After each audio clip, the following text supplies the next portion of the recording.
Welcome to our afternoon entitled Advocating for Your Child in the Healthcare Setting, Strategies for Success in Self-Preservation. I am pleased to introduce Joy Buzzel. Joy has been a social worker in New England for over 20 years, serving individuals and families in need. After her son was diagnosed with LGS, Joy began volunteering with the epilepsy community to spread awareness and to share her experience. She joined the staff at the Epilepsy Foundation of New England as the Resource and Support Coordinator in February of 2018. Along with Joy this afternoon, Dr. Mark Corsi.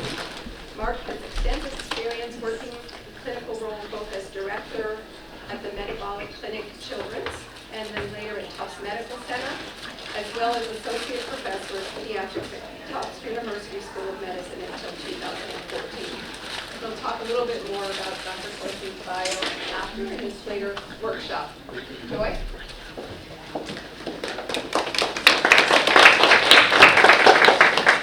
Hello, everybody. I thought I'd start out today with a funny little video clip. The clip has more to do with advocating for your child in the school setting versus the healthcare setting, but I think many of you will have probably had experience in advocating in the school setting, so hopefully you find this funny. Just a 2-minute clip.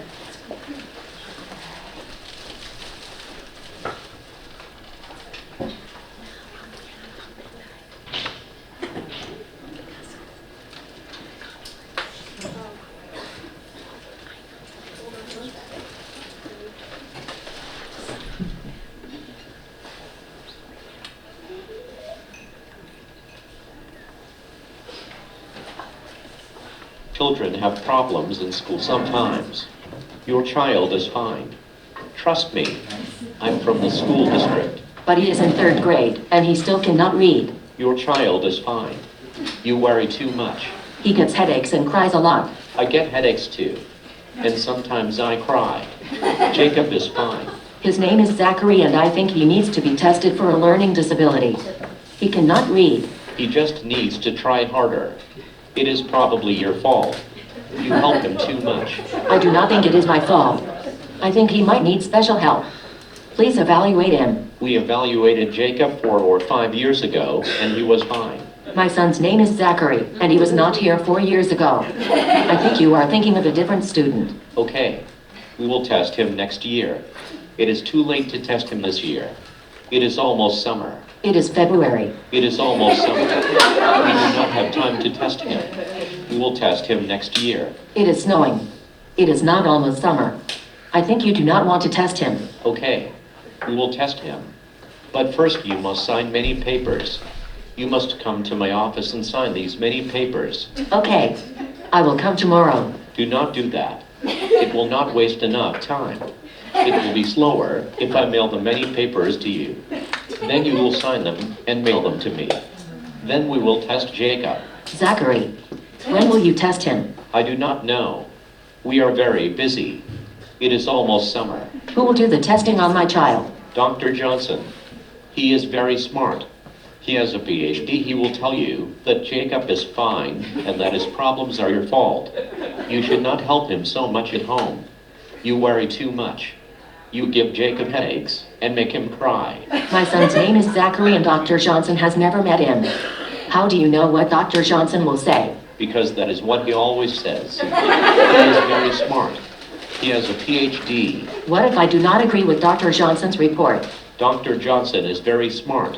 He has a PhD. You cannot disagree with him. You do not have a PhD. Actually, I do have a PhD. Dr. Johnson has a beard. You do not have a beard. If I disagree with Dr. Johnson's report, I will get an independent evaluation and I will ask the district to pay for it. We will not pay for it. We do not pay for things. Things are expensive. I am going to hire a lawyer to help me. Do not do that. If you hire a lawyer, it will damage our relationship. You have already damaged our relationship by not teaching Zachary to read. I am going to hire a lawyer. We also have a lawyer. She is very smart. She is very expensive. She will give you a headache and make you cry. I do not care.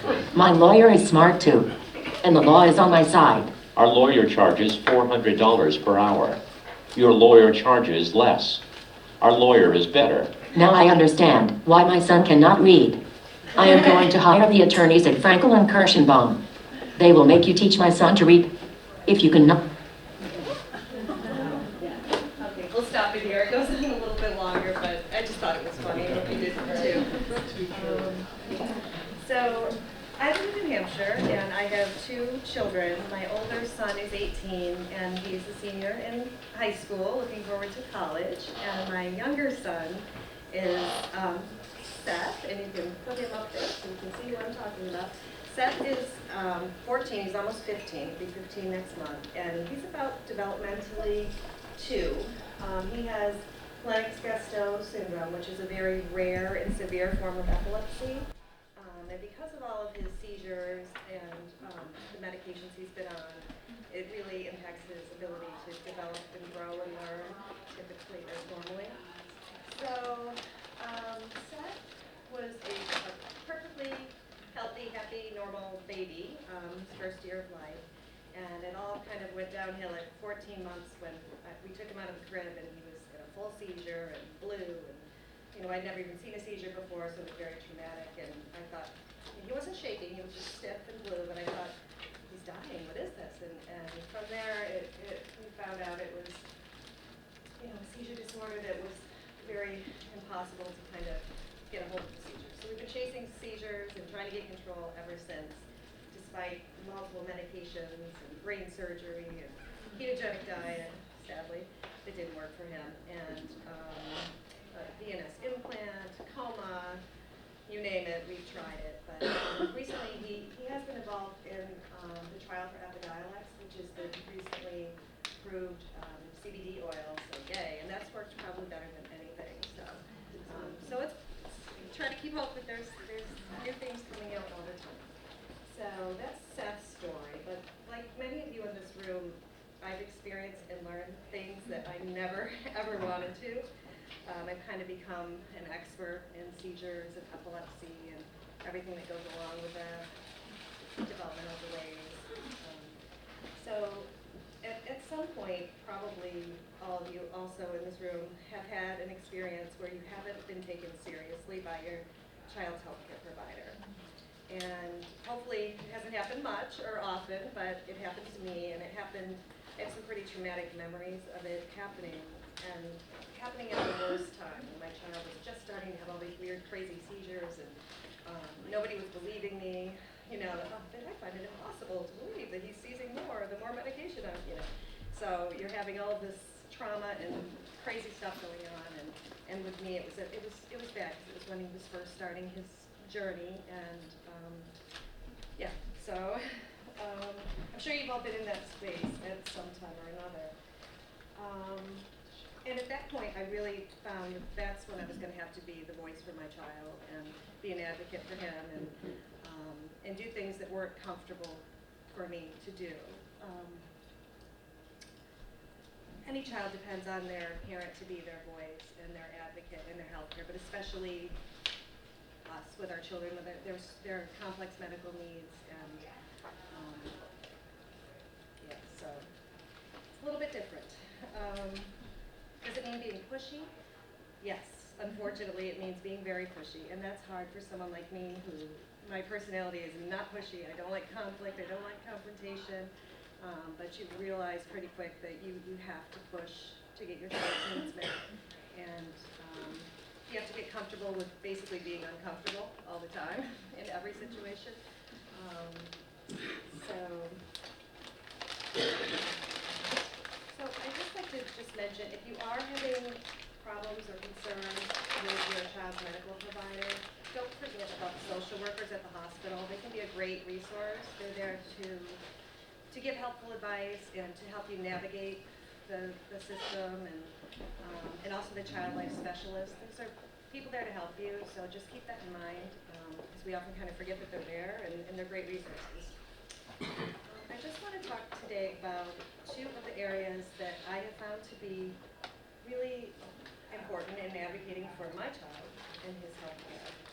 And the first one is being sure to get the most out of your child's doctor appointment. Your child, be prepared when you go to an appointment, every single appointment, to give your child's medical story. So just literally go to your child's doctor appointment with your child's medical history in your mind, a condensed version, highlighting the symptoms, highlighting the concerns, the important details. And you want to do this because basically it's going to provide you with an organized way to communicate what's going on. And it'll help you convey to your child's doctor that you are a competent person in your child's health care. So 2 important reasons to do that. And also, make sure you list your questions before your doctor's appointment and get a notebook and have it, just like my little box notebook, have it be your notebook for your doctor appointments. It's usually, at least in my case, 6 months between the time when my child sees his doctor. So there's going to be a lot of, just questions and observations and concerns, and just make sure you just put them in there. You're not going to remember them the night before, and you're not going to remember them in the appointment. And I've kind of learned this the hard way.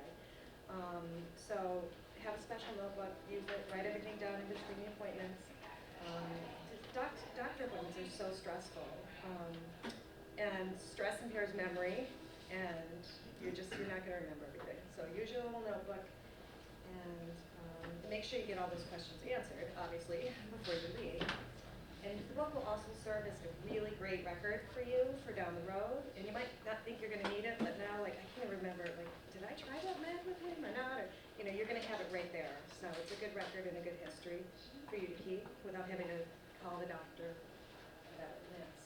So, the third thing, and I just recently learned, a few years ago I started doing this. Bring a helper to your doctor's appointments if you can, to entertain your child.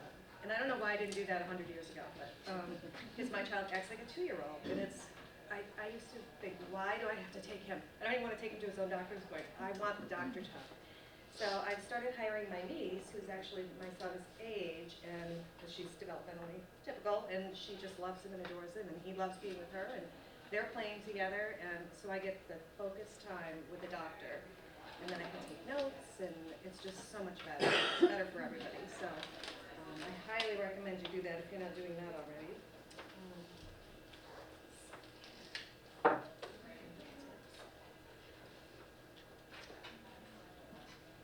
Okay, and moving on. The next big thing that I have found is taking care of yourself. You have to build up your own personal reserves in order to be a successful, productive advocate for your child. So do whatever possible, even if it seems impossible, to take care of yourself. And I know you hear this stuff all the time, that you really need to do. Get enough rest. If you don't, and you probably are getting enough rest because your kids are complex, but get a nap in and don't feel guilty about it. Exercise, get the pedicure, get the hair done, whatever it takes. Go out with friends, laugh with friends. You have to remember that you're more than just a parent or caregiver of a special needs person. It's so easy to lose ourselves in that when we're constantly stressed out and worrying and taking care of children full time.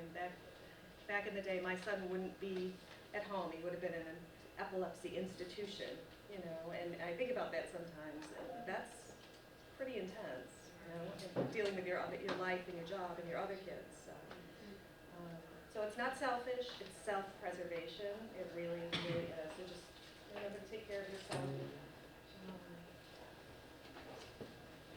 For your emotional health, that's for sure. And under that, another big point, make sure you have enough help in your home. And this is something I learned kind of the hard way too. I do have an LNA in the house. We have 60 hours a week, which is wonderful now. But if your child qualifies for in-home help, don't be afraid to try it. It really helps you maintain that emotional health that you need. My husband resisted it for a long time. He didn't like the idea. No one likes the idea of a stranger in your house, and you have to trust, and that's hard. But finally, I was just like, forget it. One day when he was at work, I put the note of him, I'm getting an LNA. I couldn't stand it anymore. And we've had some bad experiences, but overall, thank God, because it's allowed me to work and maintain my career and and hang out with friends and just be a normal person. So thank God that we have had that service. So find out if you're eligible and use it. If you're not, definitely ask your friends and family to help. They want to help, they don't know how, and even if it's once a month, and they come up, babysit, give you some respite so you can get out. It's really important. And then the next thing I want to just say is be careful who you talk with and who you reach out to for support. I learned this the hard way too. You want to make sure who you're talking to, that they're empathetic, they're understanding, that they listen. Most people don't get it. They don't get it. They're never going to get it. So you have to kind of remember that. And if you talk to the wrong person, sometimes it can make it worse for you, and it can set you back and not be good. For instance, my mother-in-law. Sorry, she's never going to see this. Soon to be ex-mother-in-law, but anyways, I remember my husband was traveling all the time, and my kid was starting to seize out of control. Nobody believed me. It was just terrible times, and so I called her for support, and she was like, "You need to be strong. When the woman falls apart, the whole family falls apart." So I'm like, okay. So great advice, mom-in-law. So, and then another time, another piece of little advice was, you just need to suck it up that you have a disabled child and accept it. People all over the world have disabled children. This was years before I was anywhere close to accepting that I had a disabled child. It doesn't happen overnight. It takes years to get to that point, at least it did with me, to acceptance where you can then move out into the world and do what I'm doing now. It didn't happen for years. So it was just terrible advice. It really set me back. And so just avoid that type of person, or just that type of support. So you really want to find parents and caregivers that understand the unique stressor that you are experiencing, and you're probably never going to find another parent that, like Sarah, she's gone. To count on, she left. Oh, yeah, thanks, Sarah. No, not ready yet. No. But her son has LGS, as does mine, and they're completely different kids, completely different developmental levels, completely different seizures, whatever, but we can still, we can bond and get support from each other on how stressful it is, and she gets it, and those are the type of people that you need to find and seek support from. And then we can laugh about all the typical friends we have with typical kids, and I'm like, oh, my son doesn't know his math facts. I'm like, oh my God. I wish mine could hold a pencil, so it helps you deal with those types of people too. And if you can't find anyone like that, then don't be afraid to try counseling. It's wonderful, or do it in conjunction. I saw a counselor once that she said something to me that I go back to all the time, and she said, you and your family are mourning. And she said, it's the same as if you had lost a child to death. It is, you're mourning the child that will never be, the adult that will never be. So, that's significant. And so it's like when you feel like, oh, why can't I get over this ever? You're never going to get over it. You're going to learn to accept and to move forward. But so I still come back to that now. It helps me also with my older son, who he's mourning too, and he goes through the stages of anger, accepting, embarrassment, all of those things. So it was very useful to me to go back to that. With that, I am going to now introduce my two people here that I brought with me. Sarah Speck. Sarah works with me at the Epilepsy Foundation of New England. She's the Central Western Field Services Manager. I didn't want to say it wrong. And the camp admin person for our foundation. And so she's just going to talk about her son, Hunter, and her experience in just about 5 minutes. And then Colleen Johnston and her daughter is Emma, and she's going to talk about Emma for a few minutes, and then followed up by the doctor. So, thank you. Thank you. Thank you. So my son Hunter, he was born perfectly happy and healthy. Hit every milestone, not just on time, but early. At 2 years old, he was a little athlete. He could swim the length of a pool. He could hit a baseball pitch to him.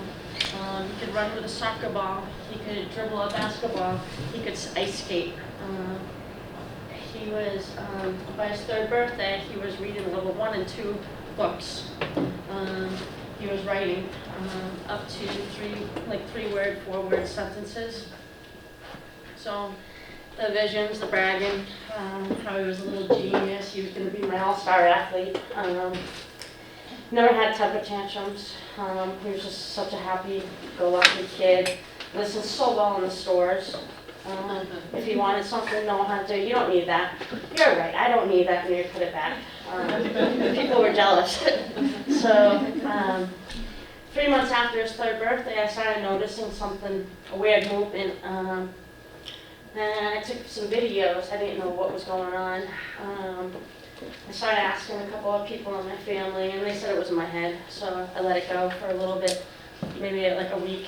And for some reason, I was at my computer, and I saw it again. And I Googled toddler seizures. And the only thing I knew about seizures were tonic-clonics that I've seen in the movies. Sure enough, I found a YouTube video of a seizure that was exactly like my son Hunter. So, and I was already videoing what was happening with him, so I was able to make a pediatrician appointment for the next day. I brought the videos that I had of my son and showed them to the pediatrician, and she said, those are just behaviors. They're not seizures. 20 minutes of arguing, I finally get her to agree to get me an appointment with a neurologist just to be on the safe side.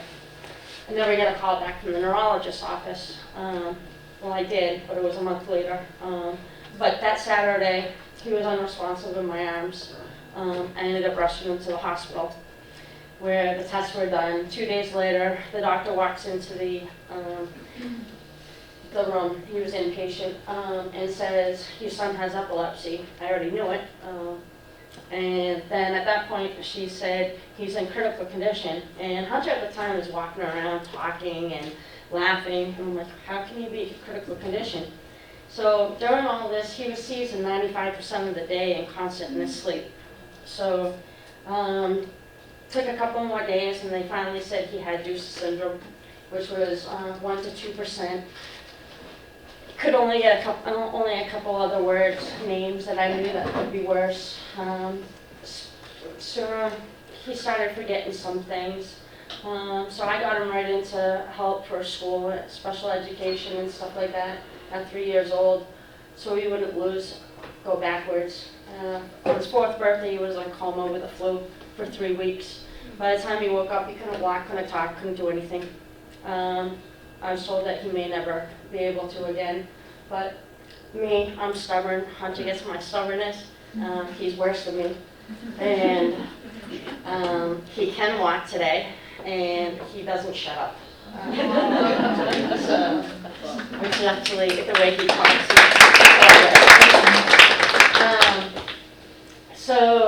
But the one thing, the worst thing of it all, from Hunter's diagnosis is, I would say, all the therapy appointments that I had to bring to him.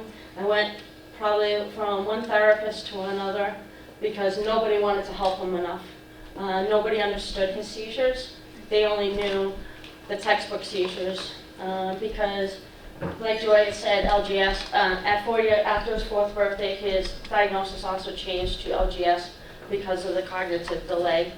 So our kids are so different. They may have the same seizure type, but Seth's looks one way, and then Hunter's, a lot of people can't even recognize them because they're about a second long instead, but they continue to happen. There's a lot of subclinical activity that nobody ever sees.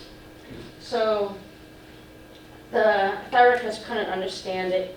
They weren't able to keep a record. They weren't able to show him progressing constantly. They would only see him 2 days a week. He would progress maybe from Tuesday to Thursday, but then by the time we got back on Tuesday, he regressed again. So they were kind of giving up on him. They didn't like not being able to show to their boss that they couldn't do anything with him. And then on top of that, the insurance company would only allow 8 weeks. And then they shut you off and told you had to wait another 8 weeks to be able to get approval to start back up. And by that time, waiting for that approval to start back up, Hunter had regressed so much that it wasn't even worth starting all over again. So basically, I bought every equipment that I possibly could, and by the time I got Hunter walking and stuff, he was sleeping over 20 hours a day. But it ended up at the point where I had to accept that Hunter was never going to have a cure.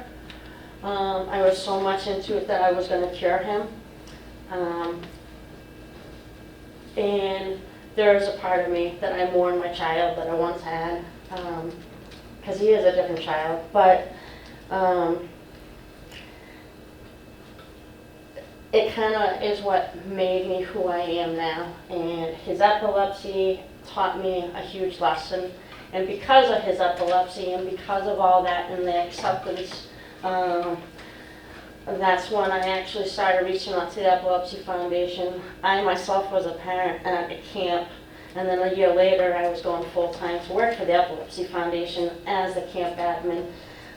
So I no longer can look at my son as I'm desperate to find that cure because I've accepted that, but what worked for me was to be able to find a way to help others that can't find that cure.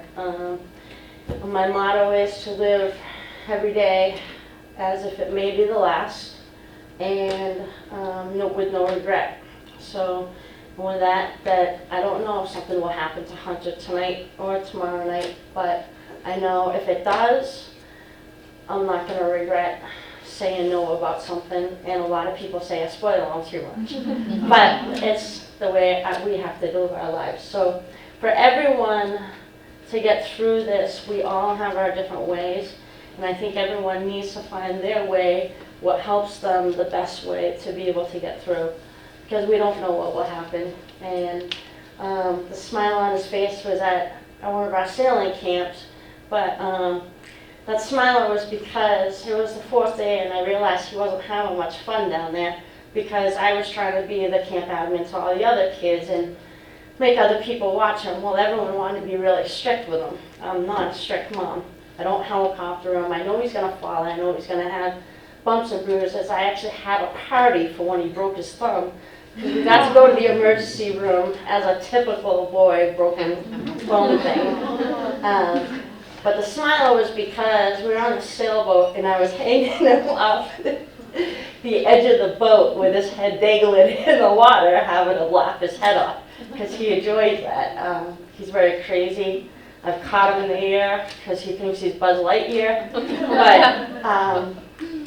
as a camp admin, I couldn't do it to another kid, but I had to make him smile sometime that week. So we all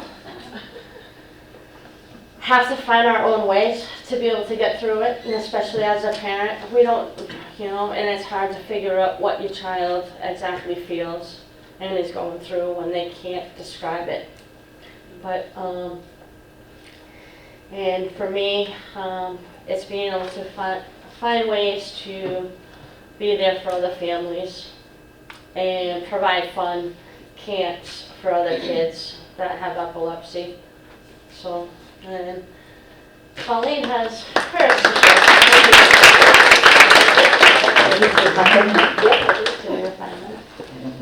Hi, I'm Colleen. This is Emma. Emma is 15. And our story is a little bit different from Sarah and Joy. For Emma, same thing. Everybody pictures the Hollywood seizure. So that's what everybody knows. It was something. I didn't know what it was, but I told her pediatrician she would protest when I would go to change her diaper. She would just get stiff. And when I brought it up to the pediatrician, she asked me if it was a seizure. And I thought, of course it's not. That's not what a seizure looks like. So Emma started seizing known seizures at 7 weeks. The first time the ambulance came and they said, it was one seizure. She may never have another seizure. And then 9 days later, she had another seizure. And they said, well, let's start medication and maybe that'll work. And that was the beginning, where we just kept going on, and she didn't have a diagnosis until she was almost 13. So I didn't know where we found. Like, you know, everybody said, go find a support group. And I said, I don't know what we have. Like, she has seizures, but I don't know what kind of seizures. Like, everybody had a group. We didn't have a group. So I think that for her and I, probably the biggest thing is that I regret is not finding the people. Like, even though we didn't have, like, we know now that Emma has a rare genetic mutation that less than 300 people worldwide have. I found our people, but I wished I had found the epilepsy people because we also fit there. So you may fit in more than one place, and you have to keep their voice. And the doctors know everything that they've learned. They're so brilliant, but they don't know your kid. You know your kid, and if you have a doctor that's not listening, you need to find a different doctor, because even though it may not be documented, it may not be something that is, you know, well known, if it's happening to your kid, it just needs to be documented. It doesn't mean that it's not happening. It is happening. So, and you can switch doctors, even in the same hospital. We did. The social workers can help. She wasn't listening. 9 months, I kept saying, they told us we had to take her off of the medication that had controlled her seizures. She went 3.5 years with no seizures at all. And she went probably 5 to 6 years having only a seizure in the presence of an illness. And I was told we had to take her off because maybe they were gone. And I said, I can't. So I waited a year. And then he said, you have to. So we did. And that's my biggest regret, because she got derailed. She's never come back. So after that, she always had the tonic-clonic, so the Hollywood seizures. And then after that, I said, something's different, like she's doing these weird movements and there's something happening. So again, I recorded them, sent them to her doctor, and her doctor said, no, they're not seizures. And I said, I think they are. And she said, no, they're not. And we went round and round for 9 months until she was in the emergency room at the same hospital. And the emergency room doctor said, she's having a seizure. And I said, yes, I've been saying this. So that was the end. That day wasn't the end, but then she was admitted and she was intubated and 4 times, and it was a nightmare. And when the doctor said to me, because I was reaching out to other physicians saying, please help us. We're lost, we can't get ahead. Please help us. And she said to me, I have feelings too. I'm sorry, but my kid's laying in a bed again. And I can't comfort you because you're not listening to me. So we did switch. We did switch doctors in the same hospital. It can be done. So it's uncomfortable, it's awkward. We get used to living. We do things now that we didn't think we could ever do. Because that's confrontation, that's conflict. And then I have to see this person. But you know what?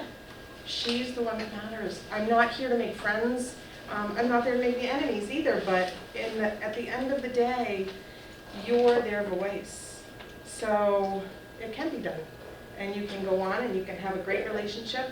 And if the doctor doesn't, even her doctor right now, that we switched to in the same hospital, we have disagreed on what is happening and why it's happening, what should be done about it. And he suggested that we seek another opinion and said, you might go and you might find out that they agree with me, or they may have a different idea. But if it's a good doctor, they're going to support you going to find answers. They're not going to want to keep you there and have it just be the same thing. So, like, all those things can be done, and the social workers and the child life specialists reach out and go find people. Find the people that are going to support you. And don't keep going for the people that you think should support you. If they're not supporting you, they're not going to. So they never will. But there's all these other people that get it. So I think that's my thing, is find the people that are gonna build you up and make sure that you're listened to, that, you know.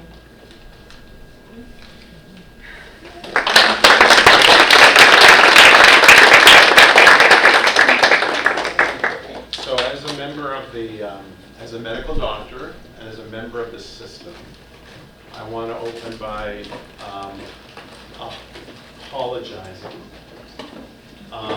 for the insensitivity of my colleagues and for the failure of the system. I think it's important to remember that doctors are human too, with that, and it gives them their strengths, and it also gives them their weaknesses. Add to that the increasing pressures and complexity of the system, and you end up sometimes with bad results.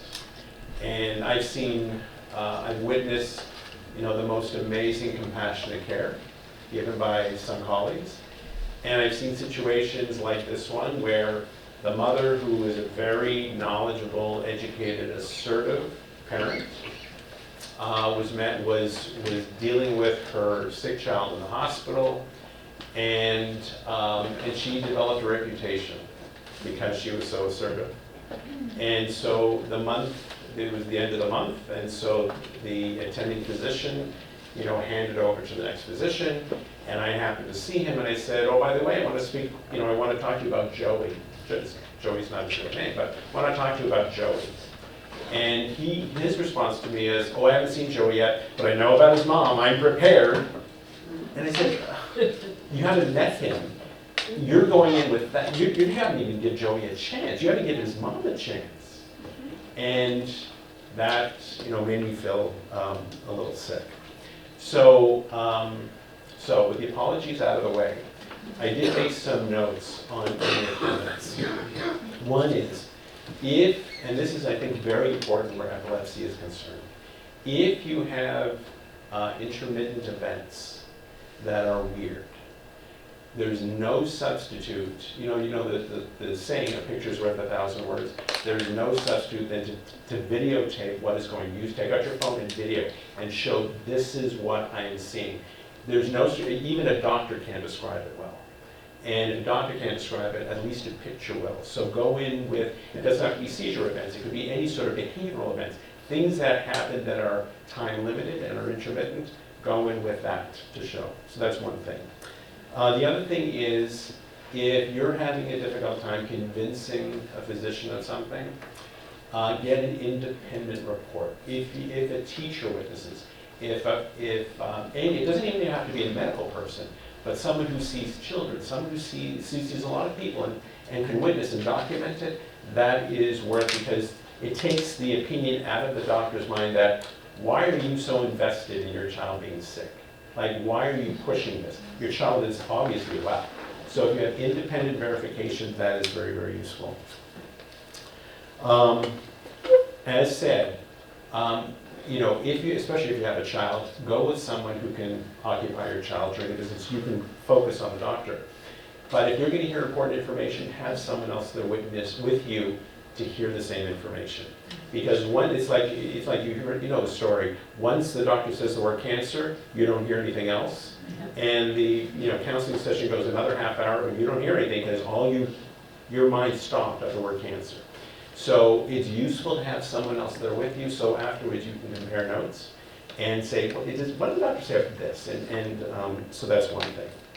The other thing is, you mentioned a patient, a notebook. Come in prepared, come in with your questions list because you won't remember at the time of the visit. If you have a particularly complex condition, or if your child has a complex condition, you're seeing a lot of doctors, sometimes it takes a long time for notes to get from doctor to doctor, and you are in a position where you have to convey information from one doctor to the next, and that's dangerous because unless you convey the information exactly, which is very, very difficult, and sometimes doctors don't explain themselves well, then you become a setup for conveying information incorrectly.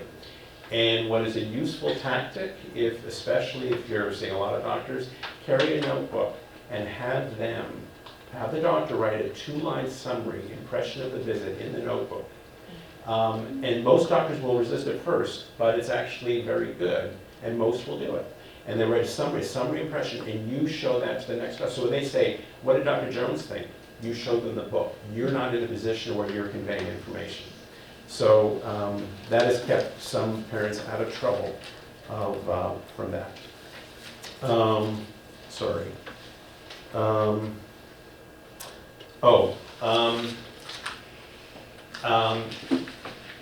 Situations where you don't have a voice, you can't seem to convey or get someone to understand or believe you. So yes, there are other resources in the hospital. As mentioned, child life, social work, yes. There are patient liaisons in the hospital. If you can't get results or you can't get a doctor to call back, you can call a patient liaison. They get on the doctor's back to call.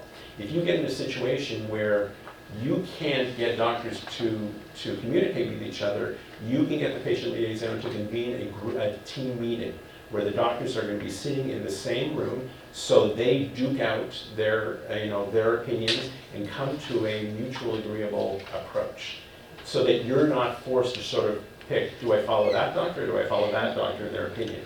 Again, a bad place to be. The other thing is, and if that doesn't happen, all hospitals have an ethics committee, where if you find you're having a real disagreement with your doctor and you can't simply switch doctors, the ethics committee is, by definition, cannot take the hospital or doctor's side. They'll independently analyze both sides. And they really do take an ethical approach. So it's not always the doctor is right. So that is another resource for you.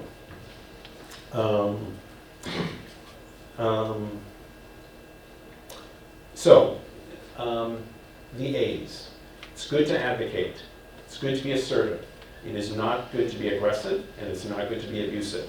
If you get upset, and you have every right to be upset, your child's in the hospital for 4 days, you're not getting any sleep, you're at your wit's end, you are very short-tempered, it doesn't do you any good to get angry at anybody, because people will look at you and say, what's wrong with you? And they don't realize, of course you're going to be upset. You haven't slept, and you're worried, and you're anxious. So do your best to be diplomatic. Not being diplomatic, unfortunately, ends up hurting you more than it hurts the physician. So do your best at that. One other point. I had one mom. The moms are usually the big caregivers. We had one mom who used to really anger physicians and anger trainees. And she was smart, but she just had a bad style about her. But she was smart enough to realize that I'm shooting myself in the foot because I'm pissing everybody off. And she went to the social worker and said, can you help me? And what happened was, a lot of doctors were firing her. They didn't want to deal with her anymore. And so if you're in a situation where you find you're dismissing doctors, or doctors are dismissing you, it could be that, yeah, there's a communication problem, and part of the problem might be you. And you have to find a better way of communicating. And this mother that I was telling you about went to a social worker and said, please teach me how I can communicate better. And he worked with her, and she changed her style. So she knew when to stop talking, how to modulate her voice, and that really helped. It was really an improvement of her communication style. But you have to have the insight to realize that maybe I'm not being the best advocate I can be because of my style. So just keep that in mind. And I think that's it. That's it for me. I mean, it's you have a difficult but honorable task at advocating for yourself and advocating for your child, but unfortunately it's a system. So use what resources are available to you and focus on it's not just the content, it's like food. It's not good enough just what the food tastes like, it has to look good. And the same thing in advocating, it's not just what you say, it's also how you say it. So I wish you all well, and I wish you good luck. Thank you.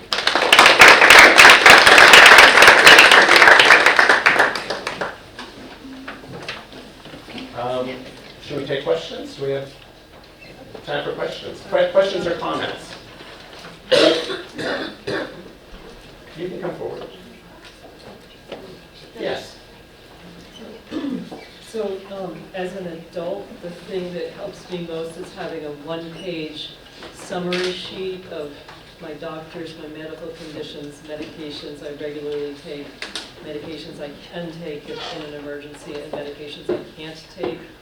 And last week I was in the emergency room and I was disoriented just because of the viral illness. And it's the one time in recent years when I haven't had that sheet with me. And I was shocked at how much difference it made, because they were doing all the right tests. But when I would ask them to check my record that I needed to take a metabolic formula every 2 hours or so, they wouldn't believe me and they wouldn't take the time to look it up.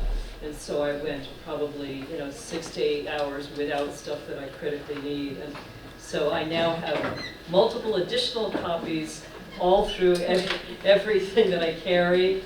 And I'm wondering if families with kids have that as well, because just having everything on one page, any new doctor, and any time I'm going through multiple stages of the emergency room, I hand this, people say, thank you, this is so organized, and then we have the conversations we need to, instead of me trying to remember details. I just said to Joy, I forgot. I forgot that we have a rescue plan. Yeah. So when Emma's at school, the nurse there has it. Yeah. If they have to call the ambulance, they hand it to the EMTs. If she goes, I have it down at I have it actually in the Everybody has it. ambulances We already have for them. my son. yeah, we have it, and we hand it even at Children's when we do arrive, because we always get transported to her hospital. I hand it to the emergency room doctors. They don't know The her. paper copy, because they won't look it up. Right. People won't- But But if you it's hand so it much to them, they're like, quicker. oh, okay, What we'll are her do this. medications? I have everything Yeah. listed. So one thing about emergency protocols, because they're very common in metabolic cases as well. One, of course, it takes you out of having to, at a difficult time, your child is seizing, your child is in an acute crisis, having to sort of figure out what to do. You just give it to them. But you will encounter, especially at community hospitals, some doctors are simply intimidated that you know more than they do. And what they do is, even though the protocol's in front of them, they won't follow it. So in that kind of situation, you have them call your physician who is knowledgeable. If they won't do it, you call, and this is what we advise our patients, you call us, tell us who we need to call, and we will call either in advance to let them know that you're coming, or we'll call and we'll start throwing around terms, like we'll go to the most extreme potential complication, coma, death, kind of thing, and we'll use those words to get them to understand why it's important that they follow our recommendations. So protocols are good, but if you find there's resistance, get support. Rich? I have two questions, Mark. One is there some kind of app out there for people with complex, parents with complex, kids with complex medical needs that could kind of create an electronic version of something like this? Because, paper's great until you forget it or until you drop it in the puddle. It would be, like on your iPhone, you can list your own medical issues, but if there was someone, I am not tech savvy, so I'm completely making this up, someone could create something like that in which you could kind of basically create an electronic version of what you're talking I'm about. tech savvy, and the paper actually works Yeah. even better. Yes, Yes, there are even, even with the paper, people would question whether or not it was actually the physicians that came up with the plan. So then we had to go back and we had to have it with letterhead with every physician there. And we do, when Emma's in the ambulance, I call the ambulance and then I call Children's, and to let them know what's happening and that we're on our way. So, and the number's on the rescue plan for them to call, but the doctor on call already knows to expect. And there are, for all patients, there are protocols online. And so it's available, but even though this patient has that diagnosis and this is a protocol, an unfamiliar physician will say, well, I don't know if it applies here. And so they're very reluctant, without specific guidance, that a doctor has said for this patient with this medical record number and this date of birth, that this is the appropriate protocol. So it's only useful partially. I guess it kind of argues for, in the future, some sort of universal medical record, which Yes. you don't have to Yes. dig into. But, Correct. You Yes. type in Mark Yes. Corson, and that sheet comes up as the Right. first thing, no matter what doctor. Yeah. That is Exactly. possible, because they did that for my son, so when he gets admitted, this big red screen pops up on his medical Yeah. chart. It's the first thing that they see, and it says he needs an IV right away. And so I don't know how they did it, but they added that in. So we just say, look at his chart, look at his chart. And But that's a hospital protocol. that's a hospital, yeah. Yeah. And I scanned it. So I would have it in my phone just in the event, but I have a rescue kit, so I always, Got prepared. And then just the one other quick question was, you talked about the doctor writing the 2-sentence summary or Yeah. whatever, and the reluctance. Is that for liability reasons? Like, yeah, that would be awesome. Like, if, even as a person without complex medical needs, if, I went to the doctor and I was, they kind of gave a summary that I could pass on. If hospital, like, is it I guess, are people reluctant because it's not a formal, whatever, medical? It's a time issue. They don't want to take the 3 minutes to write it. For 2 seconds. Yeah, because it's not as if someone is writing it for them, they're writing it themselves, and they'll write the essence of their impression and their recommendation. But it's mostly like, my next patient's been waiting for 50 minutes already, I don't want to do this. That's really but once you tell them why you're doing it, most will do it. Yeah. I've been looking for a wearable. I called Apple to see what they could come up with for their Apple Watch for dual purposes of, my daughter's now 19. When she was a couple of years younger, she started wandering off one time, and I've been with her 24/7 for all these years. She got out of the house to walk her dog. And the front door was cracked open when I got out of the bathroom, and I actually heard her screaming down the street, which was good because I didn't know if she was in a problem, if she'd be savvy enough to scream for help. She was bent in half, shaking in a seizure, crying for help, right at an intersection. It was a neighborhood, so there weren't any cars. But she had crossed an intersection with the dog, and nobody saw her. We were in a neighborhood. There were houses on all 4 corners right there. Nobody heard her, nobody saw her. And she ended up, seizing, going to the hospital. And so I've been looking for, one, a GPS in case it ever happens again, because you live in fear of her getting out of your sight. And 2, as she's getting older, she's on that cusp of where is she going to end up once school isn't her daily structure. And so I've been looking at wearables on there. So there's watches with GPS trackers. There's ways to put information in. I guess the biggest thing is, how do you I know this isn't out there yet, but as a what if, how do you let ERs, EMTs, ALS know to scan something? Look, her Labradoodle has a chip in her, so if she gets lost, you can find the dog, which you can't find the owner. And there's just got to be a way to make it safer for our kids that are always at risk if they go out of sight of does she have a phone? Well, she just isn't, right, we were just going through this with school, didn't want her to have it, because she could start playing with it, but she does not always have it on her. This is what I found. It needs to be something that she'll keep on.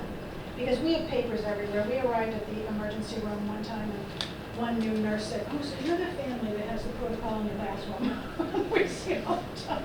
Does the bracelet have a phone number to call? Well, we haven't chosen the method yet because there's a lot out there, but there's everything from just your seizure alert bracelet to... Have you ever heard of the Embrace watch? But then you need a phone. So she has it, she has the Embrace, and you do need the phone. Right. Yeah. We just have a standard medical work that my son wears, and They he know has the card in his wallet, and there's a way to have a comprehensive medical history with them. Yeah, because they can call, right? Yeah, she hasn't used to wear that yet, but that was the first. But she carries a wallet, if she had a wallet that had a card in it or something. But you have to be careful with a lot of those things that require it to be plugged into a computer, just FYI, because most places won't let you plug, most hospitals, because they have rules about plugging anything in their computers, won't allow it. So that's why a lot of those things sound like a great idea, but once you get to the hospital, you can't access any of the information. So that's why paper still comes down ambulance, they to the can't. best. Yeah. There's a Life 360 app that's also on a phone, which I have for my son as well, because he was left, like once they're at practice and they're, more independent, and that has a GPS, and I can see his exact location. Life 360 has an app on the phone. Yes. And then you can see when they check in and out of, like the free app will give you 2 locations, so I can see when he gets to school and when he gets to home. But you can pay for the app, and that'll tell you, you can really be safe about it. Yeah, but it's helpful because it's really, You can also do that with the Find My iPhone.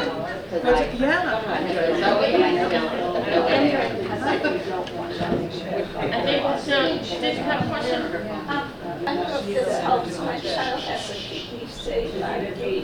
What's that? Keep Me Safe ID, which is a scanner, but it has a phone number. You can download her records. You do a short summary of what needs to happen on transportation if they're being transported without you. And they can scan it. They do need an iPhone, but there's a phone number there that they can call and they will give them the information. And which one was this? Verbally. Keep Me Safe ID. Huh. Is that police? No. And you do have to check them out. I remember going through the autism toolkit online once, and they were talking about a way to track kids that wander off. And this GPS tracker, before like the Apple Watches came out, the GPS tracker. And they said that this was the best they had, but then when I called the local police station to see if they've ever used it, was it successful, they said they actually had to go out and buy these like walkable antennas where they'd walk around with an antenna to pick up the signal. And it only picked up accurately, it was a large distance. It wasn't a close-in distance for the heart. You kind of have to check out both ends to make sure that being used. Okay. Thank you.